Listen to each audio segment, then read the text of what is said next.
एक पक्षी के तीन प्रश्न। पहला प्रश्न, दुनिया में स्त्री अधिक है या पुरुष? दूसरा प्रश्न, दुनिया में लोग जन्म अधिक लेते हैं या मरते अधिक हैं? तीसरा प्रश्न, दुनिया में मूर्ख अधिक हैं या बुद्धिमान? दोस्तों, स्वागत है आप सभी का एक बार फिर से आपके अपने चैनल में। सचमुच आज का यह वीडियो बहुत ही महत्वपूर्ण होने वाला है, जिसमें ये तीन प्रश्नों का उत्तर इस कहानी के माध्यम से दिया गया है। आपसे निवेदन है कि आप ध्यान देकर इस ज्ञानवर्धक कहानी को सुनें। दोस्तों, एक प्राचीन नगर में, जहां ऊंचे महल और हरे भरे बागान थे, एक शक्तिशाली राजा रहता था। उसकी रानी अप्सरा जैसी सुंदर थी और राजा उससे बेहद प्रेम करता था। एक दिन रानी अपनी सहेलियों के साथ महल की छत पर बैठी हंसी खुशी बातें कर रही थी। अचानक एक पक्षी ने उड़ान भरी और रानी के सिर पर बीट कर दी। रानी को यह अपमान बर्दाश्त नहीं हुआ और वह गुस्से से भर गई। क्रोधित रानी महल के एकांत कोप भवन में चली गई और वहां लेट गई। उसने राजा से कहलाया कि जब तक उस पक्षी को मृत्युदंड नहीं दिया जाता, वह कुछ नहीं खाएगी पिएगी। राजा अपनी प्यारी रानी को इस तरह दुखी देखकर परेशान हो गया। उसने रानी को समझाने की कोशिश की कि लाखों पक्षियों में से उस एक पक्षी को ढूंढना असंभव है। उसने रानी से गुस्सा छोड़कर वापस आने का अनुरोध किया, लेकिन रानी अपने हठ पर अड़ी रही। अंत में राजा को रानी की जिद के आगे झुकना पड़ा। उसने अपने राज्य के सभी शिकारियों को आदेश दिया कि वे हर तरह के पक्षियों को पकड़कर महल में लाएं। यह आदेश सुनकर पूरे राज्य के पक्षी भयभीत हो गए। वे इकट्ठा हुए और इस अन्याय पर चर्चा करने लगे। उनमें से एक बूढ़ा और बुद्धिमान पक्षी था। उसने सभी पक्षियों को एक योजना बताई। राजा ने कितनी भी कोशिश की, रानी अपने हठ से टस से मस नहीं हुई। आखिरकार राजा को मजबूर होकर अपने राज्य के सभी शिकारियों को बुलाना पड़ा। उसने उन्हें हुक्म दिया कि वे जितने भी पक्षी पकड़ सकें, उन्हें पकड़कर महल ले आएं। बदले में राजा ने उन्हें ढेर सारा धन देने का वादा किया। राजा का आदेश मिलते ही शिकारी जंगलों, बागों और खेतों में जाल बिछाने लगे। बेचारे पक्षी जो बेखबर उड़ रहे थे, इन जालों में फंसने लगे। जब पक्षियों को पता चला कि राजा उन्हें मार डालने वाला है, तो उनमें हाहाकार मच गया। वे सब एक जगह इकट्ठा हुए और अपनी जान बचाने का उपाय सोचने लगे। यह तो बड़ा अन्याय है, एक चिड़िया बोली। हम में से किसी एक ने गलती की है और सजा हम सबको मिलेगी। तभी एक बूढ़ा और अनुभवी पक्षी आगे आया। उसने कहा, घबराओ मत, मेरे पास एक योजना है। उसने सभी पक्षियों को राजा के पास जाकर यह कहने को कहा कि उनका मुखिया किसी जरूरी काम से दूर देश गया हुआ है और जब तक वह वापस नहीं आ जाता, उन्हें मारा न जाए। सभी पक्षियों को यह योजना पसंद आई। वे शिकारियों के जाल में फंसकर राजा के सामने पेश हुए और बूढ़े पक्षी की कही बात दोहराई। राजा ने उनसे पूछा, अच्छा, तो बताओ, तुम्हारा मुखिया कहाँ गया है और कब तक लौटेगा? राजा की बात सुनकर सभी पक्षी एक साथ चिल्लाने लगे, महाराज, हमें मार डालिए, पर कृपया हमारे मुखिया के आने का इंतजार कर लीजिए। वह इस समय 7 समंदर पार किसी मुश्किल समस्या का हल निकालने गए हैं। पक्षियों की यह बात सुनकर राजा हैरान रह गया। उसने पूछा, क्या तुम्हारा मुखिया इतना बुद्धिमान है कि दूसरे देशों में जाकर न्याय करता है? अगर ऐसा है तो हमें जरूर उसका इंतजार करना चाहिए। राजा उस बुद्धिमान पक्षी के आने का बेसब्री से इंतजार करने लगा। शाम ढली और आखिरकार वह पक्षी महल पहुंच ही गया। राजा ने उसे बड़े सम्मान के साथ अपने पास बिठाया और पूछा, हे पक्षीराज, तुम्हें आने में इतनी देरी क्यों हुई? मुखिया पक्षी ने उत्तर दिया, महाराज, मुझे 7 समंदर पार एक राजा ने बुलाया था। उसने मुझसे एक सवाल पूछा था, जिसका जवाब उसके राज्य का कोई भी विद्वान नहीं दे पाया। वह सवाल क्या था? राजा ने उत्सुकता से पूछा। उस राजा ने मुझसे पूछा था कि इस दुनिया में स्त्री ज्यादा हैं या पुरुष?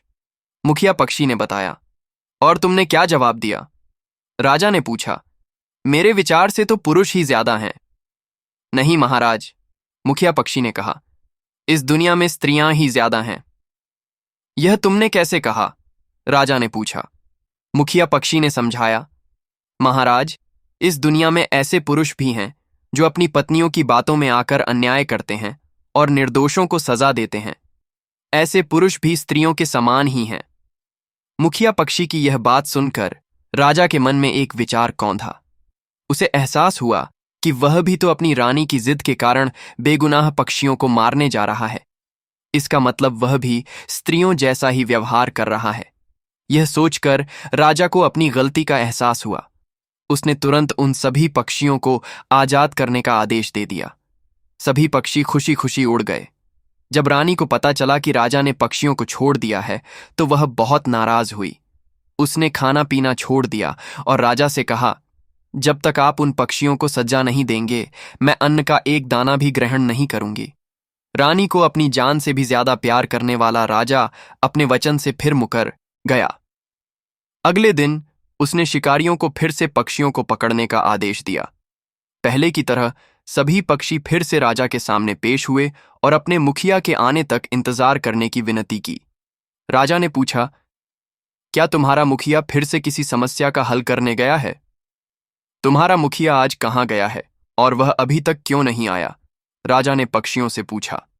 महाराज, हमारे मुखिया जी आज पहाड़ों के उस पार किसी जरूरी काम से गए हैं, पक्षियों ने उत्तर दिया। वह जल्द ही लौट आएंगे। कुछ समय बाद मुखिया पक्षी महल में आ गया। उसे देखकर राजा ने पूछा, इतनी देरी से आने का क्या कारण है?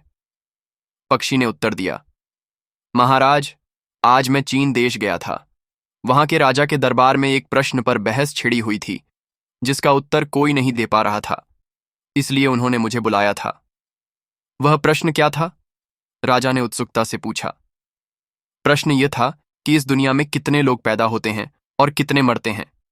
पक्षी ने बताया, मेरे हिसाब से तो पैदा होने वालों की संख्या ज्यादा होगी, राजा ने कहा।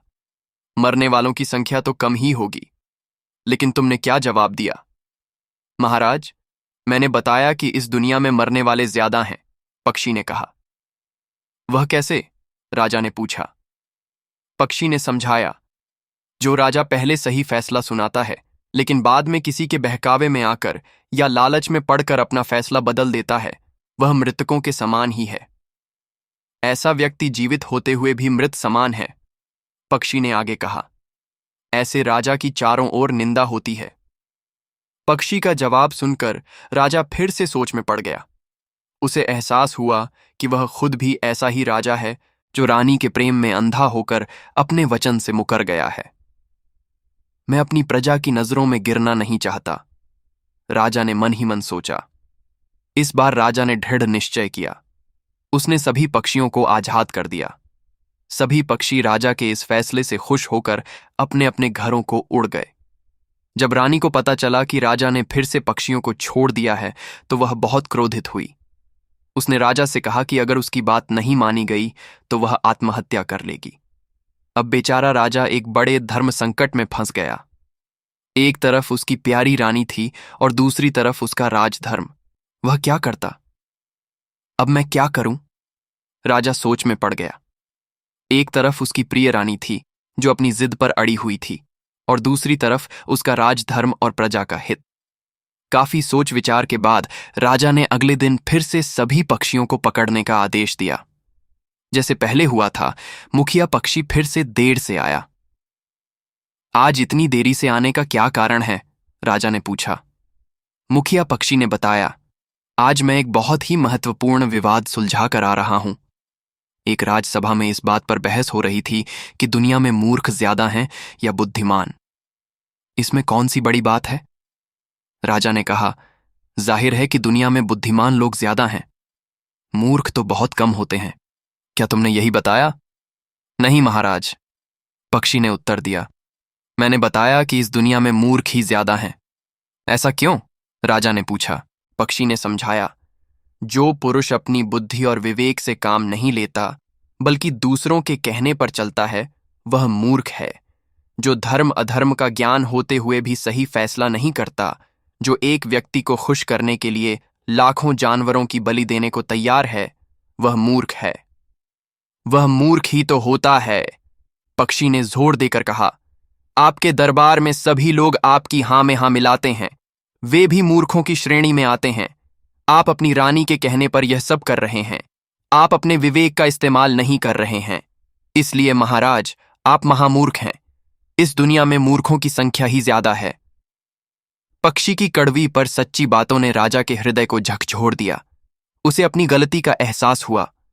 उसने दृढ़ निश्चय किया कि चाहे रानी कुछ भी करे, वह इन बेकसूर पक्षियों को नहीं मारेगा। राजा ने सभी पक्षियों को आजाद कर दिया। सभी पक्षी राजा के इस नेक फैसले से प्रसन्न होकर अपने अपने घरों को उड़ गए। इस कहानी से हमें यह शिक्षा मिलती है कि हमें कभी भी किसी के दबाव में आकर गलत फैसला नहीं लेना चाहिए। विशेषकर जब हम किसी महत्वपूर्ण पद पर आसीन हों तो हमें अपनी बुद्धि और विवेक से काम लेना चाहिए। अन्याय करने वाला राजा या व्यक्ति बुरी गति को प्राप्त होता है। ऐसा राजा लोभी, ईर्ष्यालु, धोखेबाज, कपटी, झगड़ालू, नीच लोगों से प्यार करने वाला, स्वार्थी, नीतिहीन और छली होता है। वह राजाओं में सबसे नीच होता है। ऐसे राजा को अपने अगले जन्म में पेड़ पौधों की योनि में जन्म लेना पड़ता है। पक्षी ने आगे कहा, सच्चा राजा वह होता है जो धर्म का पालन करता है और अपनी प्रजा के साथ भेदभाव नहीं करता। सच्चा देश वह होता है जहां लोग अपने परिवार का आसानी से पालन पोषण कर सकें। मुखिया पक्षी की इन बातों ने राजा को एक नया दृष्टिकोण दिया। उसे एहसास हुआ कि एक सच्चे राजा के क्या गुण होने चाहिए। यह कहानी यहीं समाप्त होती है।